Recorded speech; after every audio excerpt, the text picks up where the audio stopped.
Hey guys, this is Cassidy, and I chose to do Teaching Conflict Resolution Skills as my Best Practices presentation.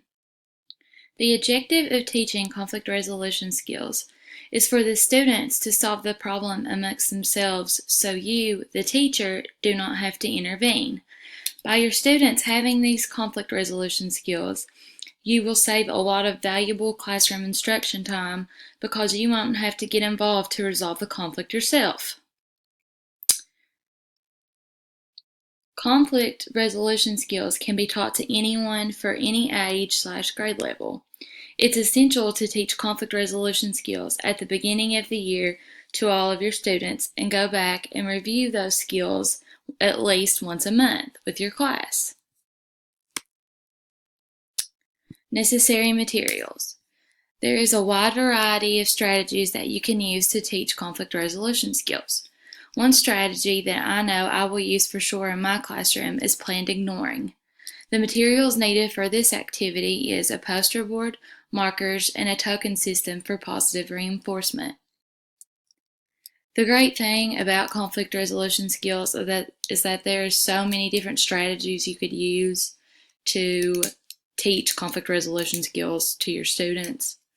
If one doesn't work, you could find another one that would work for that specific student. Specially designed instruction and supplementary aids and services that would be needed for students with disabilities.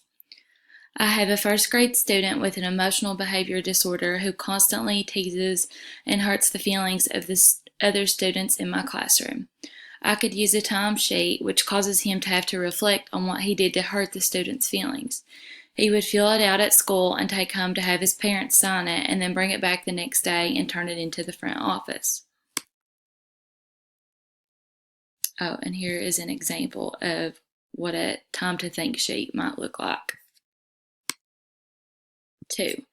I have a student with autism who is in the 6th grade and has a hard time keeping on task in the general education classroom during our reading period because there is a particular student in that class who constantly disrupts and tries to keep the teacher's attention on him.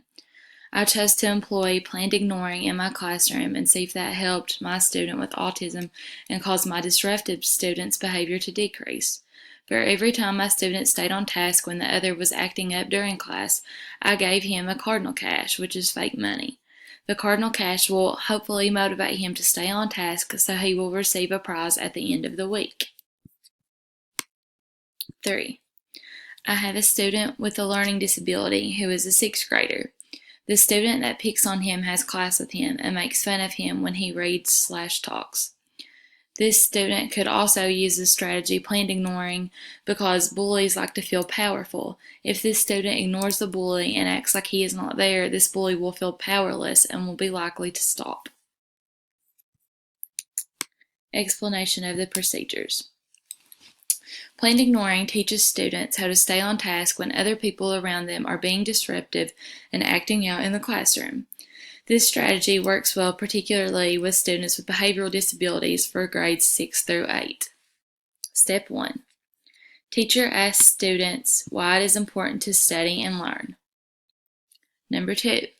Teacher goes through and asks students to give some examples as to why sometimes they are unable to learn as much within the classroom because of being distracted by their peers. Teacher writes 3 rules. Do not look at the person, do not say anything, and keep working. 3. Teacher has the students break up into 3 groups and has each group fix a poster, list the steps, and draw a picture to demonstrate the steps. After the posters are hung up around the classroom, have the students role play and then have others demonstrate how to use the 3 steps. To motivate the students, tell them they can earn classroom tokens when they follow the steps. 4. Choose what token system you want that best fits the needs of your classroom. For example, all of my students would start each day with 3 cardinal cash. Cardinal cash is fake money that students can earn, and once you have so much, you can earn a prize such as 5 minutes of free time, a soda, candy bar, etc.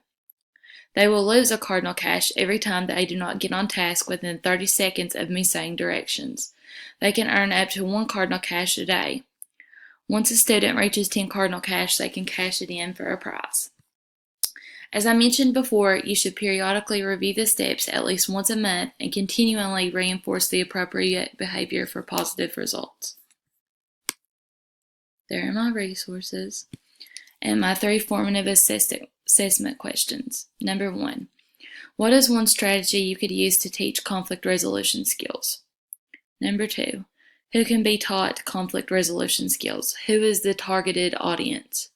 And number 3, when should conflict resolution skills be taught in your classroom?